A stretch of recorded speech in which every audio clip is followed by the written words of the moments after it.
Assalamualaikum warahmatullahi wabarakatuh. Alhamdulillahi rabbil alamin. Wassalatu wassalamu ala ashrafil mursalin. Nabiyyina wa maulana Muhammadin wa ala alihi wa sahbihi ajma'in. Wa ashhadu an la ilaha illallah wahdahu la syarikalah. Wa ashhadu anna Muhammadan abduhu wa rasuluh. Alhamdulillah, para pemirsa Fatwa TV dan ANB Channel dimanapun Anda berada, kita bersyukur kepada Allah Subhanahu wa Ta'ala di waktu duha ini dalam siaran online kerjasama antara Fatwa TV dengan ANB Channel. Kembali kita hadir dalam rangka untuk melakukan acara bedah fatwa. Dan insya Allah fatwa yang akan kita bedah di kesempatan kali ini adalah fatwa Dewan Fatwa Perhimpunan Al-Irsyad nomor 8 tahun 1439 Hijriah tentang hukum air kencing kucing. Hukum air kencing kucing, dan tentu saja turunannya adalah tentang hukum kotoran kucing. Apakah termasuk di antara benda najis ataukah bukan termasuk benda najis. Dan walhamdulillah di kesempatan kali ini kita dibersamai oleh guru kita Ustadzuna Al-Ustadz Al-Fadil Dr. Musyaffa Ad-Darini hafizahullah ta'ala. Semoga Allah Ta'ala memberkahi ilmu beliau dan memberkahi waktu beliau. Dan insya Allah kajian kita seperti biasa akan berlangsung selama kurang lebih 1 jam. Dan pemaparan akan disampaikan oleh Ustadz Dr. Musyaffa selama kurang lebih 40 menit. Kemudian di sisa waktu kami persilahkan bagi para pemirsa untuk menyampaikan pertanyaan dengan disampaikan melalui nomor yang sudah tersedia di kolom Lautread. Baik, tidak memperpanjang, kita langsung menyapa narasumber kita, Ustadz Musyaffa Ad-Darini. Assalamualaikum Ustadz. Waalaikumsalam warahmatullahi wabarakatuh. Masya Allah, Masya Allah. Barakallahu fikum. Bagaimana kabar Ustadz? Fikum barakallah. Alhamdulillah bikhair. Gimana kabar antum Ustadz? Masya Allah. Alhamdulillah khair Ustadz. Barakallahu fik. Nggak jadi mudik Ustadz? Alhamdulillah sudah ketemu dengan keluarga. Masya Allah, barakallahu fiik. Baik Ustadz, kita insya Allah akan membahas fatwa nomor 8 tentang hukum air kencing kucing. Yang fatwa ini draftnya disiapkan oleh Ustadz Musyaffa sendiri, betul ya? Enggak, ini draftnya disiapkan oleh Ustadz Firanda hafizahullah ta'ala. Ya. Nah, barakallahu fiik. Alhamdulillah. Taib, selanjutnya nanti Ustadz akan menyampaikan materi kurang lebih 40 menit. Dan di sisa waktu kita akan bacakan beberapa pertanyaan dari pemirsa. Dan sebelum Ustadz Musyaffa membahas tentang isi fatwa, barangkali Ustadz Musyaffa bisa menyampaikan ya terlebih dahulu tentang latar belakang kenapa permasalahan ini diangkat. Sehingga pemirsa ingin tahu kok yang dipilih kotoran kucing atau air kencing kucing, kenapa enggak yang dipilih kambing atau sapi atau ayam atau hewan piaraan yang lainnya. Nah, tafadhal Ustaz. Baik. Bismillahirrahmanirrahim. Alhamdulillahirabbil alamin. Wassalatu wassalamu ala asyrafil anbiya'i wa sayyidil mursalin wa ala alihi wa sahbihi wa man tabi'ahum bi ihsanin ila yaumiddin. Jamaah sekalian rahimani wa rahimakumullah. Pembahasan masalah najisnya atau tidak najisnya kencing kucing. Kenapa fatwa ini dibahas atau masalah ini dibahas di Dewan Fatwa? Karena adanya kontroversi yang cukup kuat ketika ada seorang ustadz mengutarakan pendapatnya tentang masalah ini. Ada ustadz yang mengatakan air kencing kucing itu suci.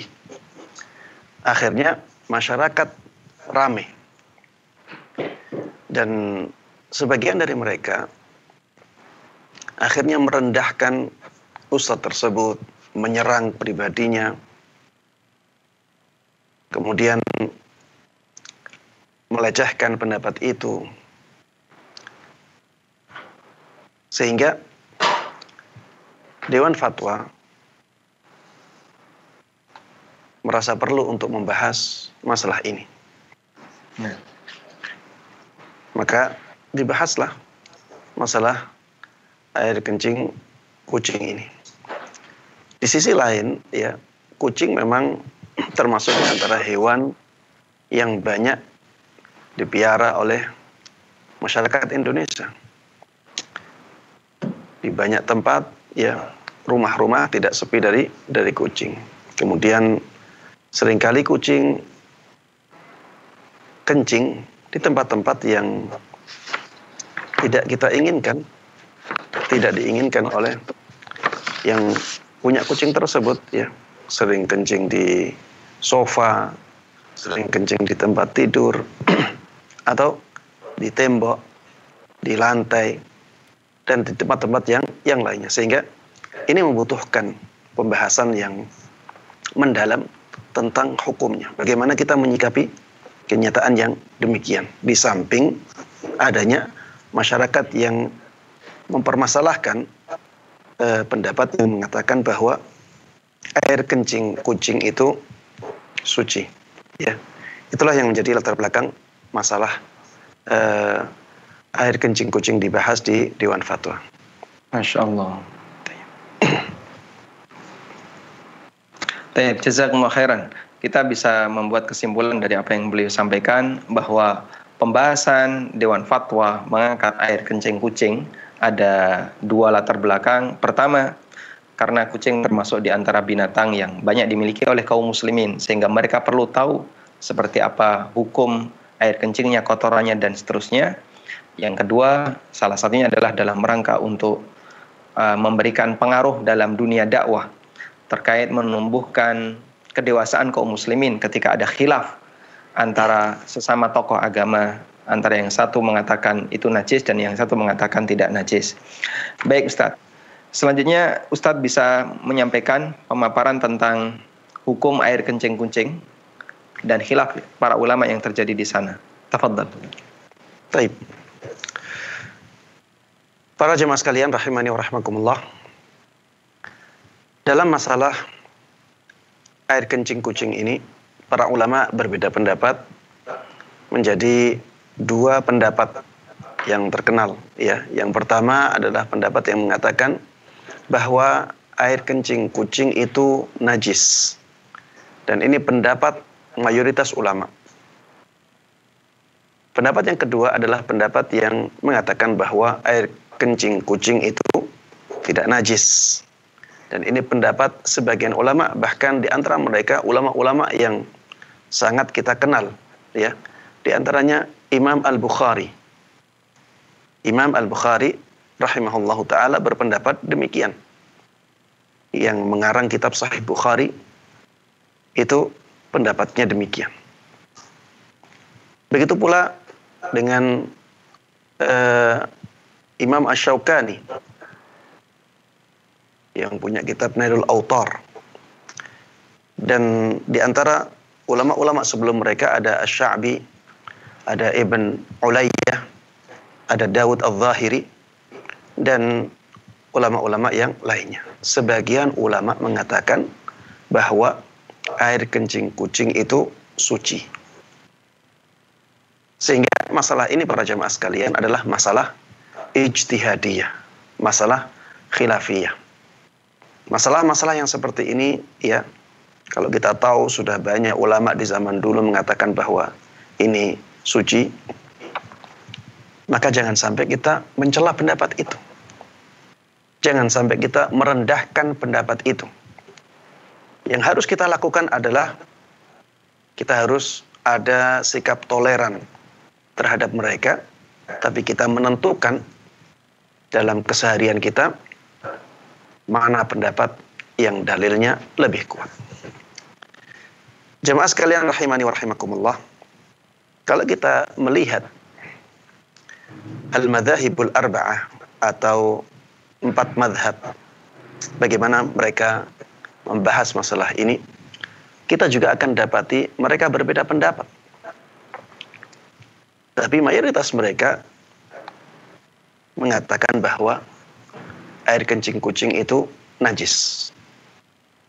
Secara lebih rinci, kalau kita melihat yang pertama mazhab Hanafi ya, mazhab yang lebih dulu muncul. Mazhab Hanafi, di dalam mazhab ini pada asalnya air kencing kucing itu najis. pada asalnya air kencing kucing itu najis. Karena disamakan dengan air kencing hewan yang tidak boleh dimakan.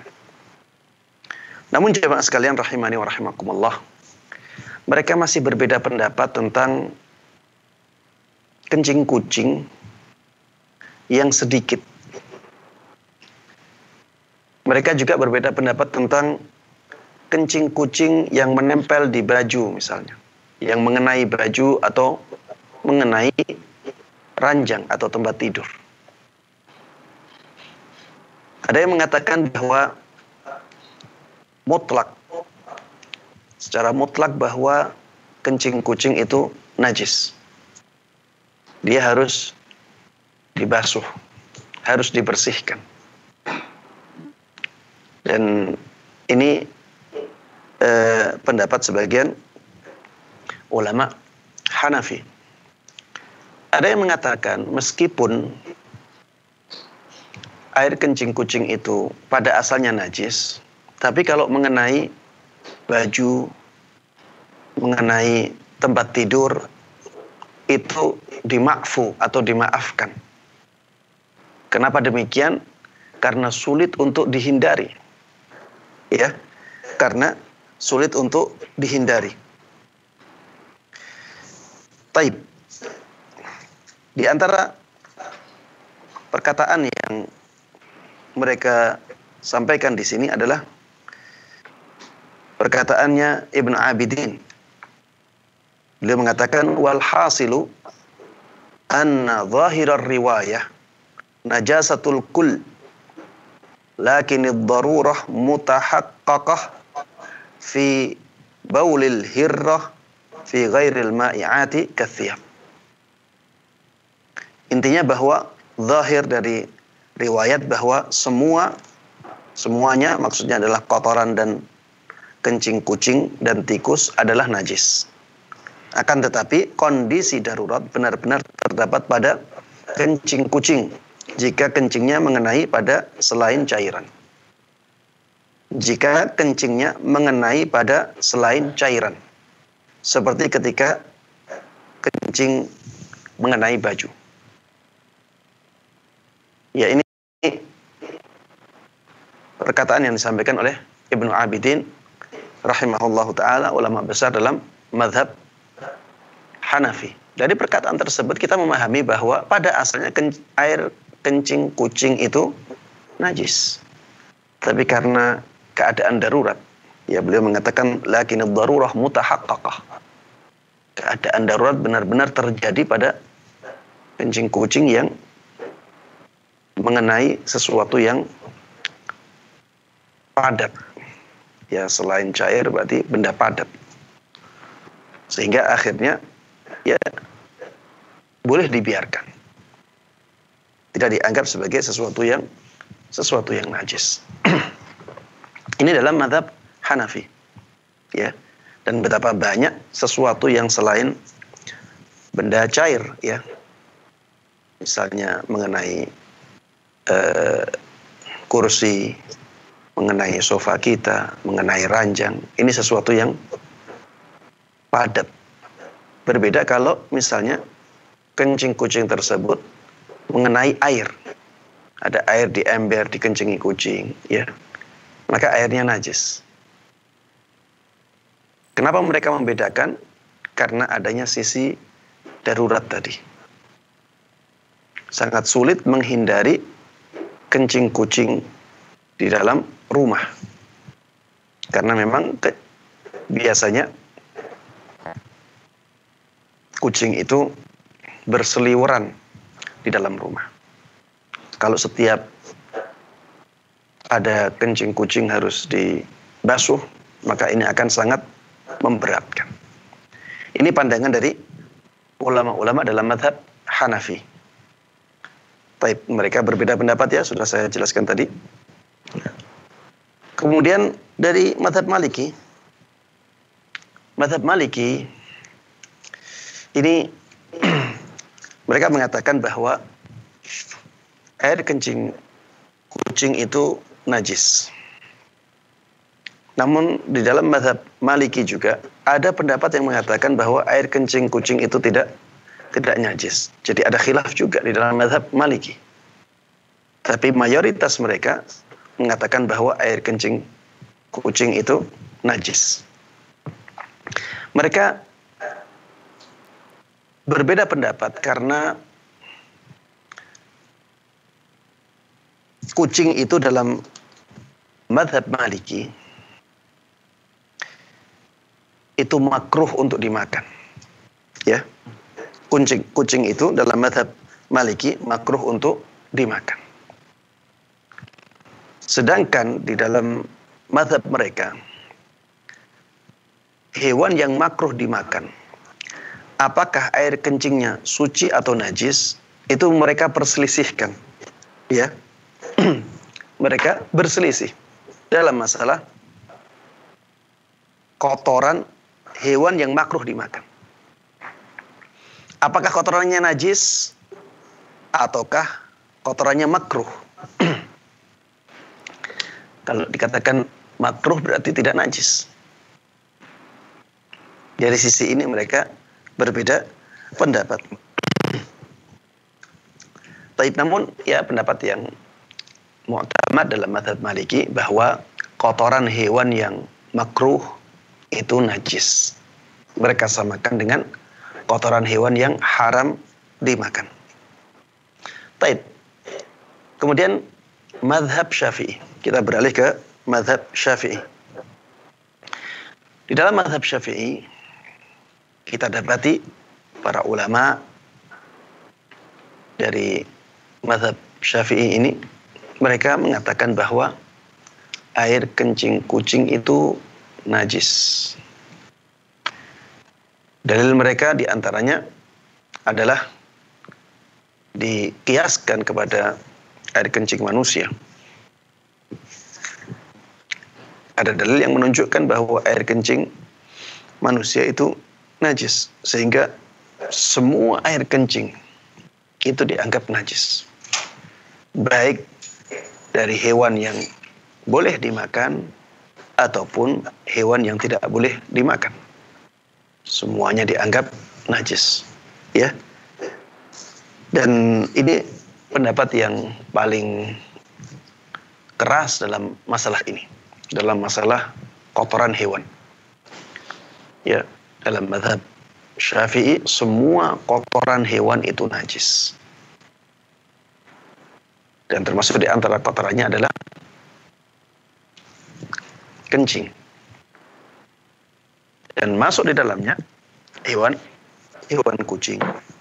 Taib. Dalam mazhab Syafi'i ada satu pendapat. Ya. Dalam mazhab Hambali juga ada satu pendapat, yaitu pendapat bahwa air kencing kucing itu najis. Kenapa? Karena kucing itu diharamkan. Dalam mazhab Hambali, kucing itu haram. Dan air kencing hewan yang haram dimakan dalam mazhab Hambali itu najis.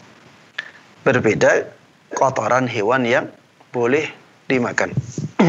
Maka dalam mazhab Hambali suci dan tidak najis. Taib. Di dalam mazhab Zahiri, mazhab yang keempat, ada perbedaan pendapat di dalamnya. Dawud Al-Zahiri mengatakan air kencing kucing itu suci. Dalilnya adalah hukum asal sesuatu itu suci. Ini dalil dari pendapatnya Zahiriyah. Pada asalnya sesuatu itu suci. Kalau kita ingin mengatakan bahwa kencing kucing itu najis, maka datangkan nas. Mana ayat Al-Qur'annya? Tidak ada. Mana nas hadisnya yang menjelaskan tentang air kencing kucing? Tidak ada. Apakah ada pendapat sahabat yang menjelaskan tentang air kencing kucing? Ternyata tidak didapatkan. Mereka tidak pakai kias. Maka mereka kembalikan ke hukum asal. Hukum asalnya segala sesuatu itu suci. Sampai datang penjelasan dari nas yang mengatakan bahwa sesuatu itu najis. Pendapat ini diselisihi oleh Imam Ibn Hazm. Ini juga pemuka dalam madhab Zahiriyah. Imam Ibn Hazm rahimahullahu ta'ala berpendapat bahwa air kencing kucing itu kucing itu najis, ya. Air kencing kucing itu najis. Baik, inilah ya penjelasan tentang 5 madhab. Ya, ternyata mereka juga berbeda pendapat. Yang paling minim dalam masalah perbedaan pendapatnya dalam masalah ini adalah madhab Syafi'i dan madhab Hambali. Mereka mengatakan air kencing kucing itu najis, namun sandarannya atau cara melihatnya berbeda. Madhab Syafi'i mengatakan karena semua kotoran hewan itu najis.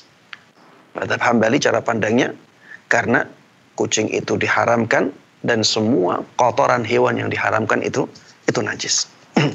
Jemaah sekalian rahimani wa rahimakumullah. Kesimpulan dari pendapat yang ada. Kalau kita simpulkan dari penjelasan tadi, maka kita akan dapati bahwa di sana ada beberapa pendapat. Ya. Yang pertama pendapat yang mengatakan bahwa air kencing kucing itu najis secara mutlak. Ya. Air kencing itu najis secara mutlak. Ada yang mengatakan, pendapat yang kedua, air kencing kucing itu tidak najis secara mutlak.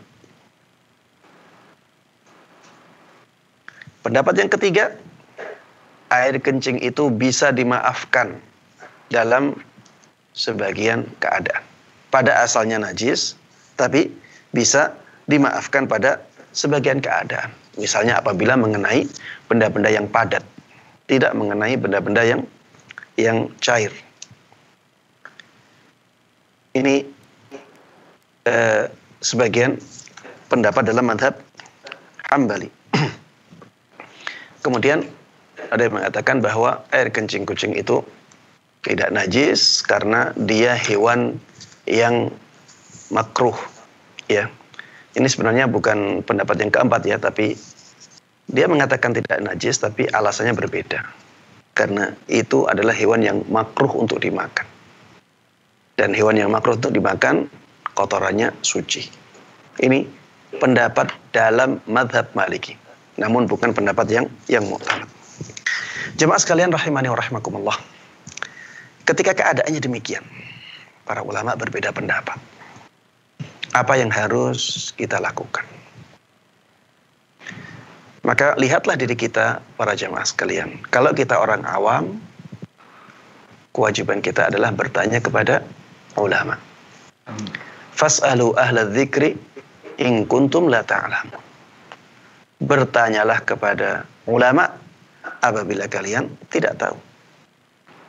Bertanyalah kepada ahli ilmu apabila kalian tidak tahu. Kalau ahli ilmu tersebut mengatakan sesuatu, jalankan sesuai dengan apa yang dikatakan oleh ulama itu. Yang menjadi masalah apabila orang awam melihat ada beberapa ulama yang berbeda pendapat. Ustadz Fulan mengatakan suci. Ustadz Alan mengatakan najis. Bagaimana seorang awam menyikapi keadaan yang seperti ini? Pendapat yang paling kuat dalam masalah ini adalah pendapat yang mengatakan silahkan ikuti ulama yang menurut kita lebih tinggi keilmuannya. Ya, lebih tinggi keilmuannya dalam masalah ya fikih ya, karena kalau masalah ini adalah masalah fikih. Mana ulama yang menurut kita keilmuannya lebih tinggi? Ikuti itu. Jadi jangan mengikuti hawa nafsu. Tapi ikuti mana yang menurut kita keilmuannya lebih kuat. Baik, ini yang berkaitan dengan orang awam. Di sana ada orang-orang yang bisa memahami dalil dengan baik. Dan orang yang bisa memahami dalil dengan baik ini bisa jadi dia seorang yang memang bisa berijtihad. Ada orang-orang yang masih statusnya sebagai penuntut ilmu. Dua orang ini apabila mampu melihat dalil dengan baik, maka dia wajib mengikuti dalil. Silahkan dibandingkan mana dalilnya yang lebih kuat. Jemaah sekalian rahimani wa rahimakumullah. Dari sini kita menjadi sangat membutuhkan, sangat butuh terhadap penjelasan tentang dalil-dalilnya. Apa dalil yang mengatakan bahwa kencing kucing itu najis? Apa dalil yang mengatakan bahwa kencing kucing itu suci? Ini dua pendapat yang paling mendasar dalam masalah ini. Adapun pendapat-pendapat yang lain sebenarnya kembalinya ke pendapat ini. Taib. Yang mengatakan bahwa air kencing itu tidak najis. Mereka mengatakan ya pada asalnya segala sesuatu itu suci. Kecuali ada dalil yang menjelaskan bahwa itu menjadi najis. Segala sesuatu itu pada asalnya suci. Sampai ada dalil yang menjelaskan bahwa itu najis.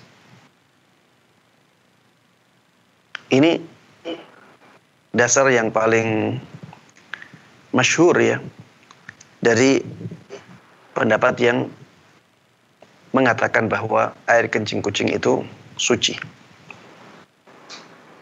Mana air kencing kucing itu suci? Mana dalil yang menunjukkan bahwa air kencing kucing itu suci? Dalilnya ini. Pada asalnya segala sesuatu itu suci. Sampai ada dalil yang menunjukkan bahwa itu najis. Dan tidak ada ayat Al-Quran yang menjelaskan tentang air kencing kucing. Tidak ada hadis yang menjelaskan tentang air kencing kucing. Tidak ada perkataan sahabat yang menjelaskan tentang air kencing kucing itu najis. Baik. Ini dalil yang pertama. Dalil yang kedua, sabda Nabi kita Muhammad sallallahu alaihi wasallam tentang kucing, innaha laisat binajas. Sesungguhnya kucing itu tidak najis. Sesungguhnya kucing itu tidak najis. Baik. Ketika Rasulullah sallallahu alaihi wasallam mengatakan bahwa kucing itu hewan yang tidak najis, maka masuk di dalamnya air kencingnya. Masuk di dalamnya air kencingnya, karena itu bagian dari kucing. Sehingga kesimpulannya air kencing kucing itu tidak najis. Kemudian dalil yang berikutnya adalah dalil yang menjelaskan bahwa Rasulullah sallallahu alaihi wasallam pernah memerintahkan sebagian kaum, sebagian sahabatnya untuk meminum kencingnya unta. Dan ini ada dalam hadis yang sahih. Kemudian dikiaskan kepadanya air kencing hewan-hewan yang lainnya. Baik. Ini ya beberapa dalil yang disebutkan oleh ulama yang mengatakan bahwa air kencing kucing itu suci. Taib. Apa dalil yang menjelaskan bahwa air kencing kucing itu najis? Dalil yang pertama disampaikan atau dijelaskan oleh para ulama Syafi'iyah. Ya. Keumuman hadis Nabi Muhammad sallallahu alaihi wasallam tentang dua orang yang disiksa di dalam kuburnya. Beliau mengatakan amma ahaduhuma fakana la yastatiru minal baul. Adapun salah satunya yang diazab di kuburan karena dia tidak bersih dari kencingnya. Tidak berusaha membersihkan diri dari kencingnya. Tapi dikatakan di sini al-baul.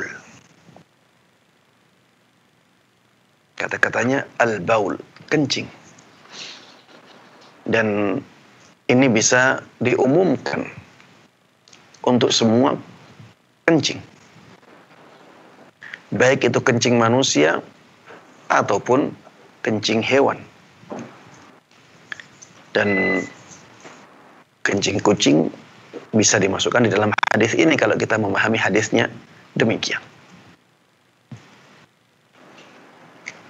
Ini menunjukkan bahwa kita harus membersihkan diri dari kencing secara mutlak, kencing apapun. Sehingga kita juga harus membersihkan diri dari kencing kucing. Dan ini menunjukkan bahwa kencing kucing itu najis. Kalau tidak najis, makanya harusnya kita tidak masalah terkena kencing dan tidak diadab. Tapi ternyata ada orang yang diadab karena tidak membersihkan dirinya dari kencing. Baik, dalil yang kedua. Dalil yang mengatakan bahwa kencing kucing itu bisa dikiaskan dengan kotoran keledai yang disebutkan di dalam hadis innaha riksun. Sungguhnya kotoran keledai itu najis. Sisi pendalilannya dari kias ini adalah bahwa keledai itu hewan yang diharamkan. Ya, keledai itu hewan yang diharamkan. Dan kotorannya menjadi najis. Maka kucing bisa dikiaskan kepadanya. Karena kucing itu hewan yang diharamkan. Maka kotorannya najis. Ya. Dan termasuk di antara kotoran kucing adalah kencingnya. Ini kias ya. Kias kotoran kucing kepada kotoran keledai. Sisi yang menjadi titik persamaannya karena dua-duanya hewan yang diharamkan. Kedua-duanya hewan yang diharamkan. Adapun beda, yang satu BAB, yang satu air kencing, maka ini perbedaan yang tidak mempengaruhi hukum. Karena dua-duanya merupakan kotoran hewan. Baik. Dalil yang berikutnya disebutkan oleh sebagian ulama adalah hadis yang menjelaskan tentang kucing. Hadis yang diriwayatkan dari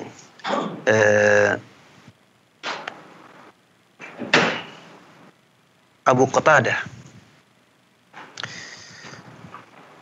Jadi ada istrinya Abu Qatadah pernah menyiapkan air untuk dipakai Abu Qatadah berwudu. Kemudian ada kucing datang. Maka akhirnya Abu Qatadah malah mendekatkan air tersebut kepada kucing untuk diminum.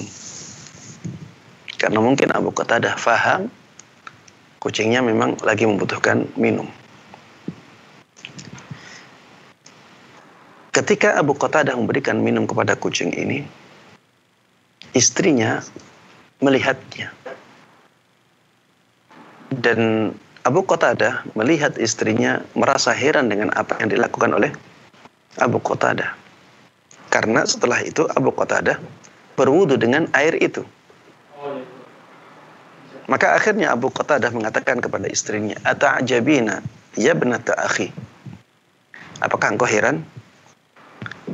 Maka istrinya mengatakan, "Na'am."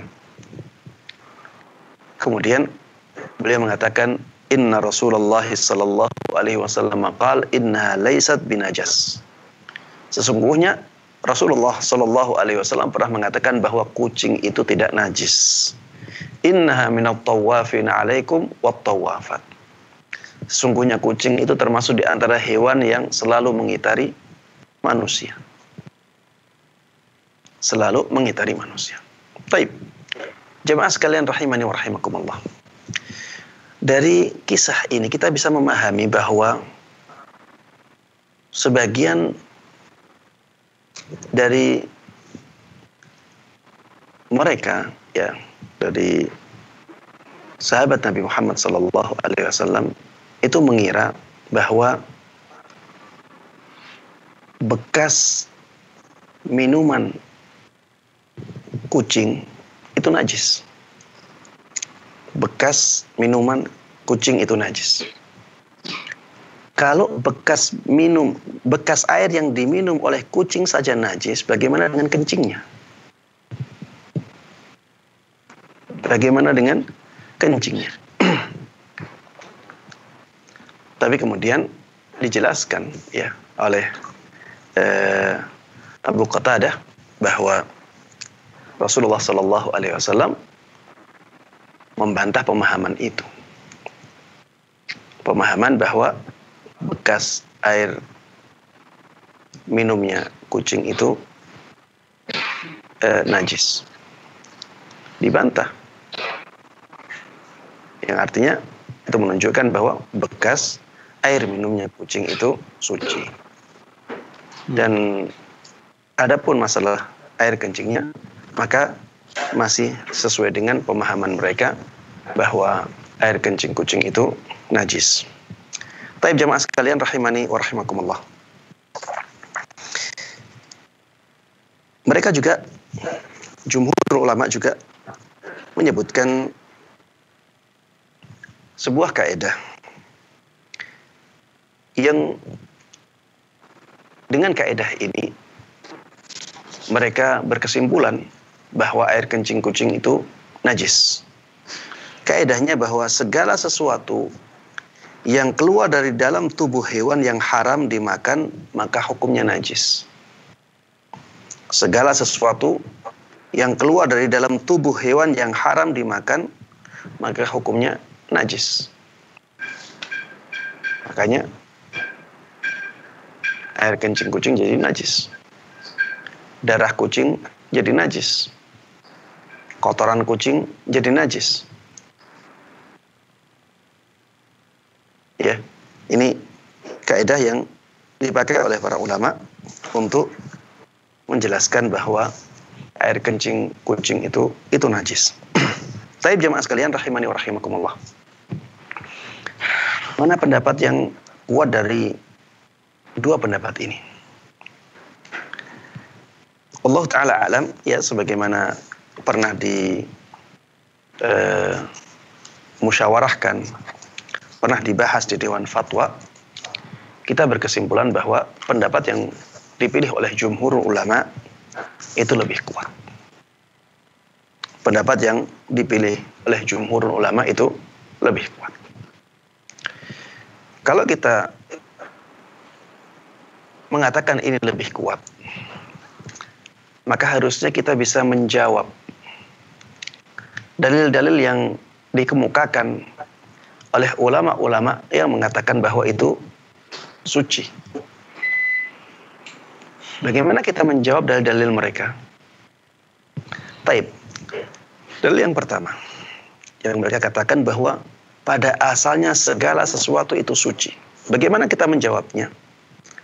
Kita mengatakan bahwa kaidah itu kita sepakati. kita juga menggunakan kaidah itu. Tapi sudah menjadi catatan umum, ya. Sudah menjadi pengetahuan umum bahwa kaidah yang ada kata-katanya pada asalnya ini akan mudah diganti hukumnya. Akan mudah dipengaruhi oleh dalil lain. Ketika ada dalil lain yang mempengaruhinya, maka kita harus meninggalkan kaidah itu. Kaidahnya pada asalnya segala sesuatu itu suci sampai ada dalil yang menjelaskan kenajisannya. Maka kita katakan di sana ada dalil yang menjelaskan kenajisannya. Maka harusnya kaidah itu ditinggalkan. Ya, dalam masalah kucing ini. Karena ada dalil yang menjelaskan bahwa air kencing kucing itu najis. Dan di antara dalil yang paling kuat adalah dalil hadis Nabi Muhammad SAW yang menjelaskan tentang kotoran keledai. Ini dalil yang kuat, ya. Kotoran keledai najis. Kotoran keledai najis. Berarti yang sama dengan keledai juga najis. Kita katakan kucing sama dengan keledai. Keledai diharamkan, kucing diharamkan. Bahkan bisa jadi makanan kucing lebih kotor daripada makanan keledai. Bisa jadi makanan kucing lebih kotor daripada makanan keledai. Kalau kotoran keledai diharamkan, maka kotoran kucing kalau kotoran keledai itu dikatakan najis, maka kotoran kucing ya lebih pantas untuk dikatakan najis. Baik. Dalil yang kedua, mereka memakai hadis yang menjelaskan tentang bolehnya minum kencing onta. Bolehnya minum kencing onta. Dan memang ada dalam hadis yang sahih. Ada sebagian orang yang sakit di zaman Nabi Muhammad SAW. Kemudian Rasulullah SAW mengatakan kepada mereka, ya silahkan mereka meminum susu onta dan meminum kencingnya. Ini menunjukkan kencing onta itu suci, makanya boleh diminum. Kalau kencing onta itu suci, maka kencing hewan yang lain juga suci. Maka kita katakan, ya ini kurang kuat. Kias seperti ini kurang kuat. Kenapa? Karena ada pembeda antara onta dengan kucing. Dan pembeda tersebut, pembeda yang bisa mempengaruhi hukum. Yaitu pembeda dari sisi halal tidaknya hewan tersebut. Onta halal, boleh dimakan dagingnya setelah disembelih. Tapi kucing tidak halal. Maka ini pembeda yang sangat mempengaruhi hal ini. Ya. Kemudian tadi kita sebutkan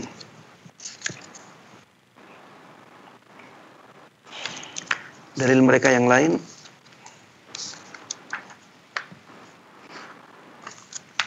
yang perlu dijawab.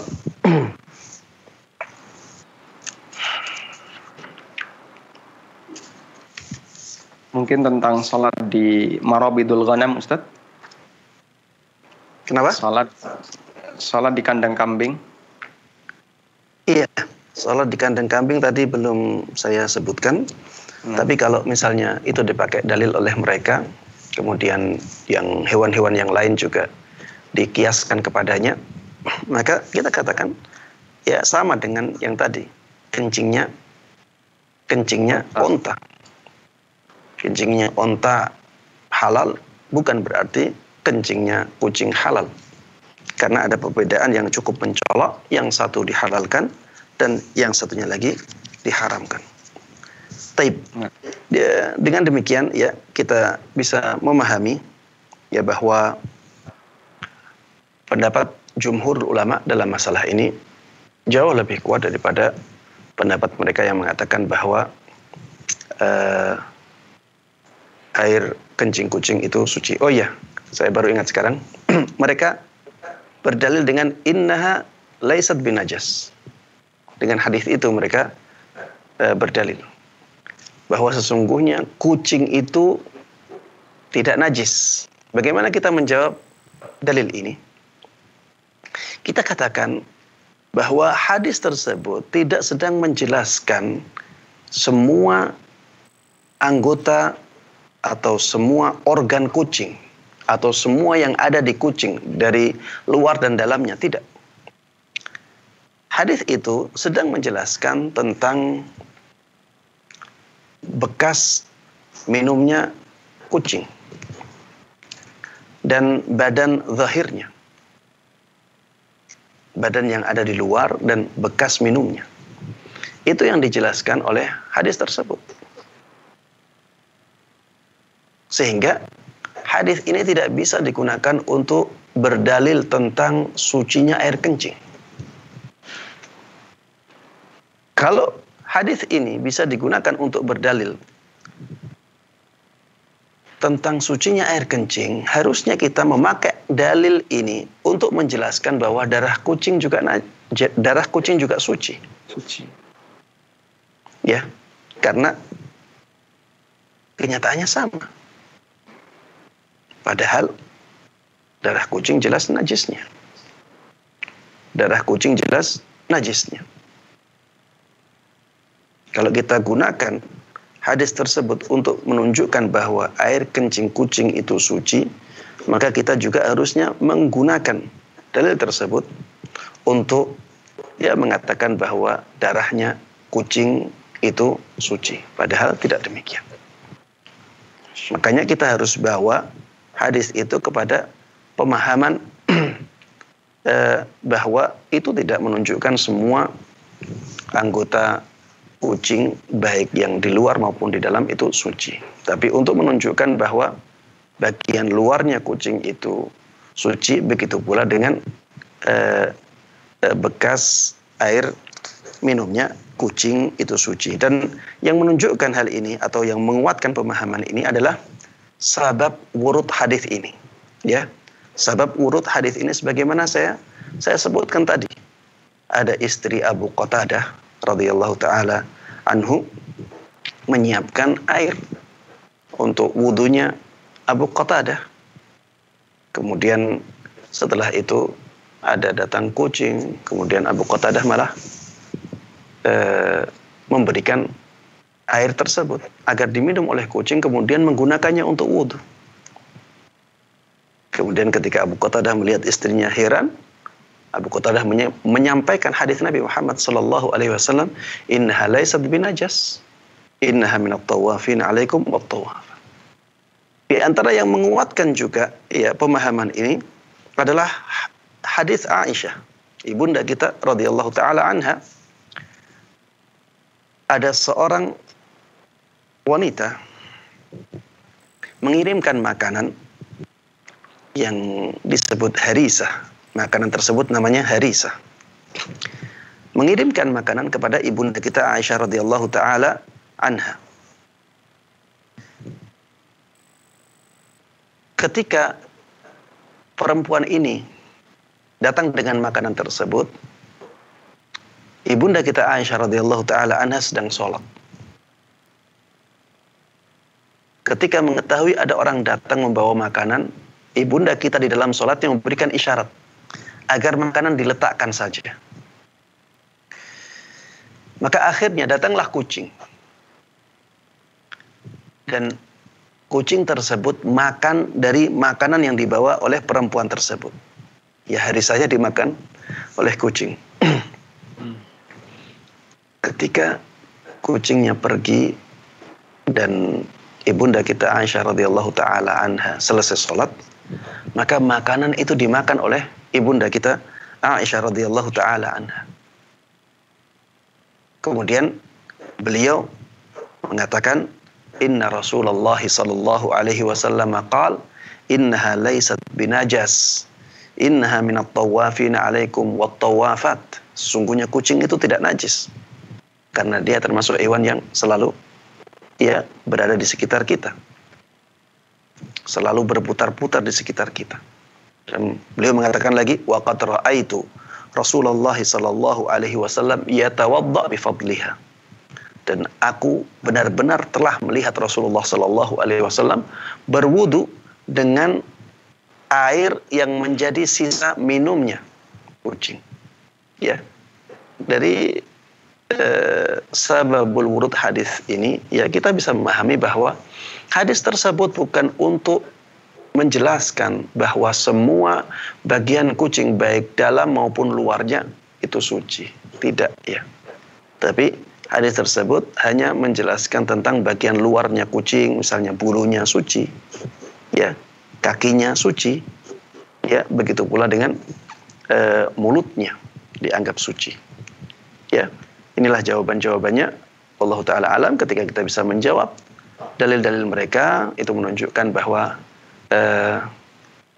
pendapat yang dipilih oleh jumhur yang mengatakan bahwa air kencing itu najis itu lebih kuat. Sehingga jamaah sekalian rahimani wa rahimakumullah, ya, kita harus berhati-hati dengan air kencing kucing. Ya, kalau mengenai baju kita, maka kita harus membersihkannya. Demikian, wallahu taala a'lam. Wa sallallahu wasallam wa baraka ala nabiyyina Muhammadin wa ala alihi wa sahbihi wa man tabi'ahum bi ihsan ila yaumiddin walhamdulillahi rabbil alamin. Masya Allah, jazakallah khairan. Baik pemirsa yang dimuliakan Allah Subhanahu wa taala, alhamdulillah kita telah mendengarkan pemaparan yang disampaikan oleh Ustadz Musyaffa Ad-Darini hafizahullah dari fatwa nomor 8 tentang kencing kucing. Dan cara seperti ini yang kita harapkan agar ketika pemirsa mendapatkan edaran fatwa dari Perhimpunan Al-Irsyad, tidak hanya dibaca kesimpulannya saja, tapi juga bagaimana proses penjelasan yang disampaikan oleh para ulama juga perlu untuk kita gali agar kita bisa lebih paham tentang dari mana asal fatwa itu berasal. Baik, dan kita memberikan kesempatan bagi para jamaah, kita masih punya waktu kurang lebih 15 menit, ya. Bagi para jamaah yang ingin bergabung untuk menyampaikan pertanyaan, bisa di nomor WA 08 Halo, Assalamualaikum. 111. Oh, sudah masuk ya, silahkan. Baik, silahkan. Sudah ada telepon yang masuk, silahkan. Halo, Assalamualaikum. Waalaikumsalam warahmatullahi wabarakatuh. Silahkan. Ustadz, saya dan anak balita saya suka sekali dengan kucing. Kami ingin sekali memelihara, tapi saya juga takut kalau kucing itu mengandung penyakit toksoplasma dan membahayakan kehamilan. Nah, bukankah menghindari mafsadat lebih diutamakan daripada mengambil manfaat? Tapi lantas mengapa banyak teman ngaji yang masih memeliharanya? Jazakallahu khair. Jazakallahu khairan. Baik. Berarti pertanyaannya lebih kepada apakah ada keutamaan memelihara kucing begitu ya? Nah, tafadhal Ustaz. Baik. Jemaah sekalian rahimani wa rahimakumullah, ya, memelihara kucing itu adalah sebuah pilihan, ya.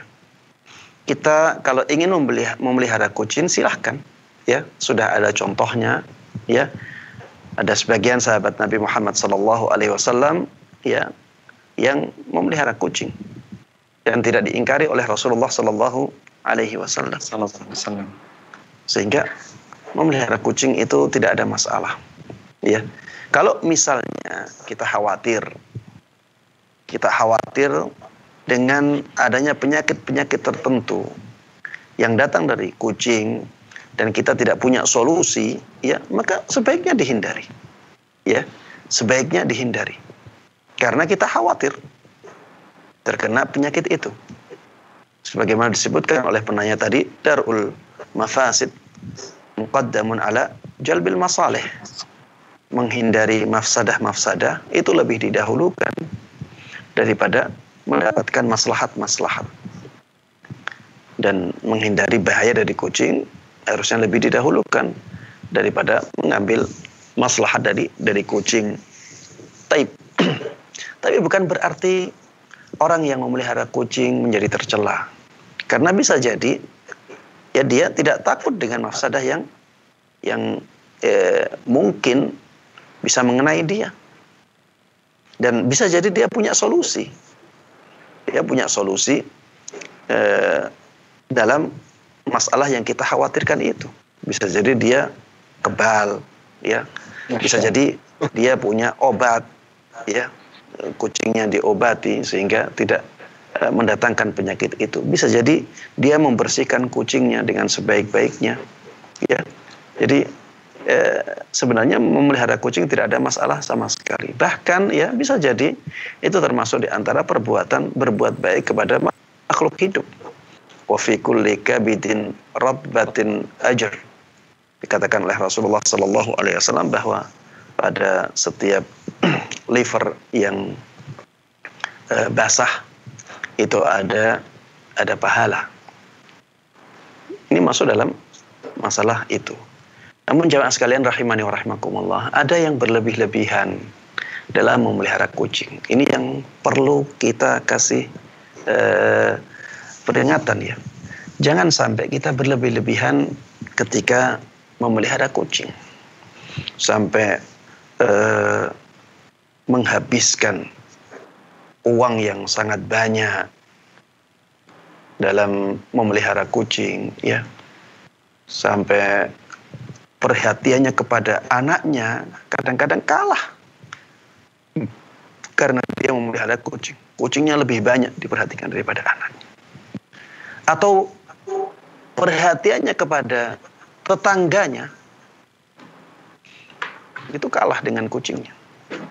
Kucingnya diberikan banyak sekali fasilitas, tetangganya yang miskin tidak diperhatikan. Ada orang yang memelihara kucing sangat banyak. Sampai uang yang dia keluarkan juga menjadi sangat banyak. Padahal sebenarnya jemaah sekalian, manusia itu lebih butuh bantuan kita. Manusia yang lain yang membutuhkan itu lebih butuh perhatian kita.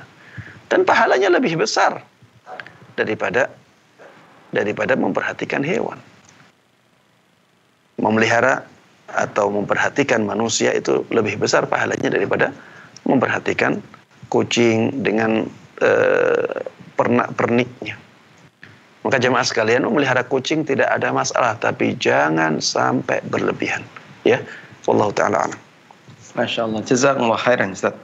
Dan Anda misalnya ingin berbuat baik kepada kucing, tidak harus dalam bentuk memelihara. Ada kucing tetangga Anda kasih makan, atau kucing liar Anda kasih makan. Insya Allah masuk dalam kategori fi kulli kabidin rabbatin ajrun. Insya Allah dapat pahala Ustaz ya.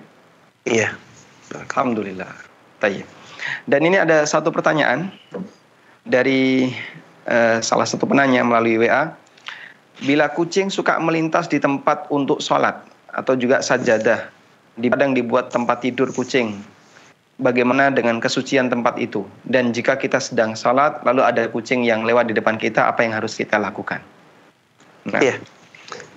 Jawaban pertanyaan ini persis seperti sabda Nabi kita Muhammad sallallahu alaihi wasallam, innaha laysat binajas, innaha minat tawafin alaikum at-tawafat. Ya, sesungguhnya kucing itu tidak najis, karena sesungguhnya kucing itu hewan yang selalu berada di sekitar kita, selalu mengitari kita, selalu berada di tengah-tengah kita. Hewan-hewan yang demikian itu tidak najis.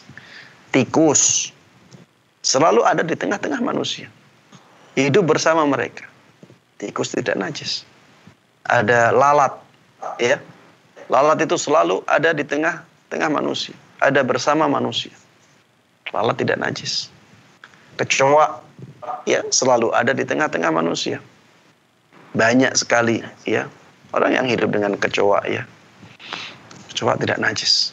Kenapa demikian? Karena dengan inilah syariat Islam menjadi mudah. Coba bayangkan kalau kita katakan kecoa itu najis. Nanti dia kemana-mana.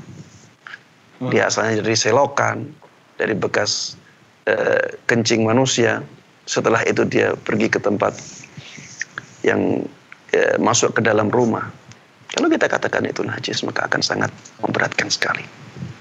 Ya, hewan-hewan yang selalu berada bersama manusia itu dianggap suci. Ya, selalu itu dianggap suci. Maka kucing juga demikian. Pembahasan kita tadi tentang kencingnya ya, bukan tentang bulu kucing, bukan tentang lidahnya kucing, bukan tentang telapaknya kucing, tidak. Bekas telapaknya kucing, kalau kita tidak tahu bahwa dia dari tempat-tempat yang najis, itu suci. Pada asalnya segala sesuatu itu suci. Kemudian bulunya kucing kita anggap suci. Kemudian lidahnya kucing kita anggap suci. Sehingga kalau ada kucing tidur di sajadah kita, kita masih bisa menggunakannya untuk sholat. Ada kucing lewat di depan kita, ya, maka bekas kakinya tersebut kita anggap suci dan kita boleh sholat di bekas telapak kakinya kucing tersebut, tidak ada masalah, ya. Selama kita tidak lihat bahwa kucing tadi benar-benar menginjak misalnya air kencing kita, atau menginjak kotoran kita, atau menginjak kotoran hewan yang najis. Ya, selama kita tidak melihatnya maka kita anggap suci. Wallahu ta'ala a'lam. Masya Allah, jazakallah khairan. Baik, ini ada telepon yang masuk dari Ummu Faza di Semarang. Silahkan. Silahkan. Baik. Silahkan. Assalamualaikum Ustaz. Waalaikumsalam warahmatullahi. Afwan izin bertanya. Ana memelihara kucing di dalam rumah. Kemudian kucing tersebut Ana belikan makanan, Ustaz. Makanan yang tersedia di toko-toko penjual makanan kucing. Nah, Ana dengar ada makanan tersebut yang ada kandungan babinya, Ustaz. Kadang-kadang di kantong-kantongnya itu tidak tercantum label halal. Ada juga yang tercantum label halal. Tapi ada juga yang kebanyakan tidak tercantum label halalnya. Nah, bagaimana hukumnya? Kemudian saya memberi makan kucing, lalu makanan itu saya pegang, Ustaz. Maksudnya ya waktu memberi makan itu ditumpahkan ke tempat makan itu kepegang atau berserakan lalu saya pegang. Bagaimana hukumnya, Ustaz? Gitu. Di posisi ini Ibu masih ragu ya, masih ada kemungkinan mengandung, ada kemungkinan tidak mengandung daging babi. Betul, karena tidak semua di label tidak ada label halal. Tidak ada label halal. Hanya palingan 1 atau 2 saja dari merek tersebut yang ada label halalnya gitu, Ustaz. Nah, begitu pertanyaannya. Baik. Barakallahu fiik. Jazakallahu khairan, Ustaz. Assalamualaikum. Waalaikumsalam warahmatullahi wabarakatuh. Masya Allah. Tafadhal Ustaz. Ini mungkin ada 2 hal yang perlu kita bahas, Ustaz. Yang pertama, bagaimana menyentuh makanan kucing yang mengandung babi. Yang kedua, bolehkah makanan yang mengandung unsur haram itu kita berikan ke binatang? Nah, tafadhal Ustaz. Pertanyaannya coba diulangi karena ada. Baik. Saya ulang, Ustaz. Trouble suara. Baik, Ustadz bisa mendengar suara dengan baik? Suara saya bisa didengar, Ustadz? Bisa? Sekarang alhamdulillah. Silakan. Alhamdulillah. Saya ulang ya. Jamaah yang tadi bertanya menyampaikan bahwa beliau memelihara kucing dan membeli makanan kucing di toko, namun di situ tidak ada label halal. Sebagian informasi yang beliau dapatkan itu mengandung unsur babi. Yang jadi pertanyaan, 1, bolehkah makanan itu disentuh oleh kita sebagai pemilik kucing? Yang kedua, bolehkah memberikan makanan yang mengandung unsur yang haram untuk binatang? Nah, baik. Iya, kalau misalnya ada unsur babinya ya, maka harusnya kita tinggalkan, ya. Harusnya kita tinggalkan. Karena kalau kita beli ada unsur babinya, ya, kita dilarang untuk membeli hal-hal yang diharamkan. Ya, ada sebuah hadis yang mengatakan sesungguhnya Allah Subhanahu wa taala apabila mengharamkan sesuatu, Allah itu mengharamkan harganya juga. Sesungguhnya Allah Subhanahu wa taala apabila mengharamkan sesuatu, maka Allah juga mengharamkan harganya. Ya. Kita membeli, ya, jual beli sesuatu yang diharamkan itu tidak dibolehkan. Kalau memang benar-benar mengandung unsur babi, maka jangan dibeli. Dan di sini juga ada sisi ta'awun 'alal itsmi wal 'udwan. Padahal Allah Subhanahu wa taala di dalam surat Al-Maidah mengatakan wala ta'awanu 'alal itsmi wal 'udwan. Jangan sampai kalian saling bantu-membantu dalam dosa dan perbuatan zalim. Karena kalau kita misalnya beli, nanti akhirnya mereka untung. Semakin mereka untung, mereka akan semakin semangat untuk membuatnya. Maka mereka akan semakin semangat untuk menggunakan babi tersebut. Maka di sini ya tentunya harusnya kita tinggalkan. Jamaah sekalian, makanan kucing itu bisa dengan sesuatu yang sederhana. Kita misalnya beli daging, ya daging ayam, daging kambing, kita bisa gunakan untuk memberikan makan kepada kucing. Kita bisa membeli ikan untuk memberikan makan kepada kucing.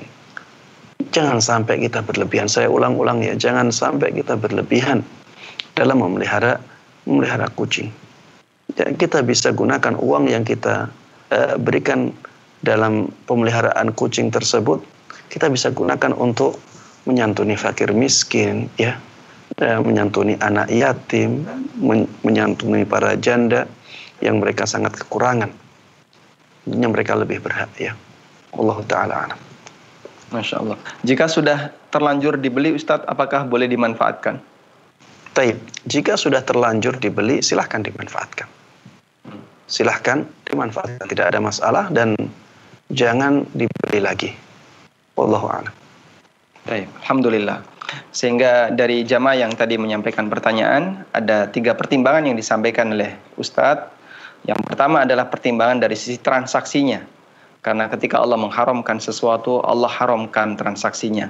Sehingga Anda tidak boleh membeli makanan kucing maupun makanan apapun yang mengandung unsur haram. Kemudian yang kedua adalah dari sisi pemanfaatannya. Nah, pemanfaatannya tadi Anda sampaikan adalah untuk makan kucing, insya Allah tidak masalah, termasuk juga disentuh. Yang penting setelah itu Anda harus cuci tangan. Walhamdulillah. Tayyib. Ada pertanyaan melalui WA, kita bacakan. Apakah betul bahwasanya Nabi SAW menganjurkan untuk memelihara kucing, dan apakah betul beliau punya kucing, Ustaz? Apakah betul beliau punya kucing kesayangan yang namanya, di sini penanya menyebutkan namanya Muza. Fadhal, Ustaz. Iya. Ana pernah membaca tulisan tentang itu, ya. Dan Ana juga pernah mencari-cari riwayat yang menjelaskan hal tersebut. Ternyata riwayatnya adalah riwayat hadis yang kalau tidak salah maudhu, ya, itu riwayat palsu. Tidak ada riwayat yang bahkan yang dhaif pun yang menjelaskan demikian. Sehingga ya penjelasan tentang itu jelas ya tidak benar. Tidak benar Rasulullah SAW punya kucing peliharaan. Kemudian Rasulullah SAW menganjurkan seseorang memelihara kucing. Saya tidak melihat atau tidak mendapatkan hadis yang sahih yang menjelaskan masalah ini. Ya, kita hanya bisa berdalil dengan hadis-hadis umum dalam pemeliharaan kucing.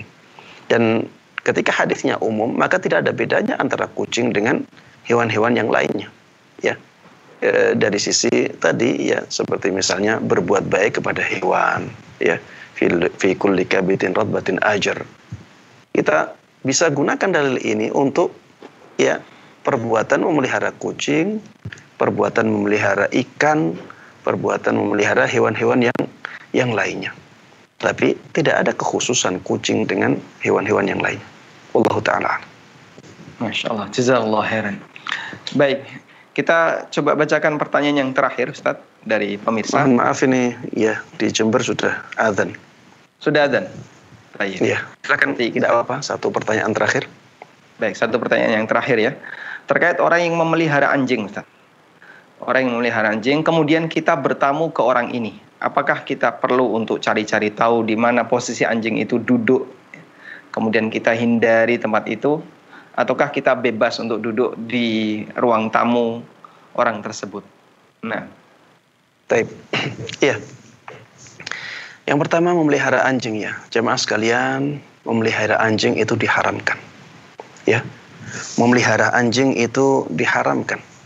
Rasulullah Shallallahu Alaihi Wasallam dalam sebuah sabdanya mengatakan, "Maniktana kalban, laisa bikalbi saydin, wala maashiyatin, wala ardin, fa innahu yanqusu min ajrihi qiratani kulla yaum." Barang siapa yang memelihara anjing, yang anjing tersebut bukan anjing untuk berburu, dia juga bukan anjing untuk menjaga hewan-hewan piaraan, dia juga bukan anjing untuk menjaga tanaman, menjaga sawah misalnya, maka pahalanya setiap hari akan berkurang 2 qirat. Setiap hari akan berkurang 2 qirat. Dan 1 qirat disebutkan di dalam hadis yang lain itu seperti besarnya gunung Uhud, ya. Dan gunung Uhud ini sangat besar, ya. Ada yang mengatakan panjangnya 7 sampai 8 kilo, lebarnya 2 sampai 4 kilo, di sebagian sisi sampai 4 kilo. Ya, dan tingginya ada yang mengatakan sampai 1000 meter lebih. Ini tentunya sesuatu yang sangat besar, dan kalau setiap hari pahala kita berkurang 2 qirat, ya, seperti 2 gunung Uhud, maka ini sungguh merupakan kerugian yang luar biasa.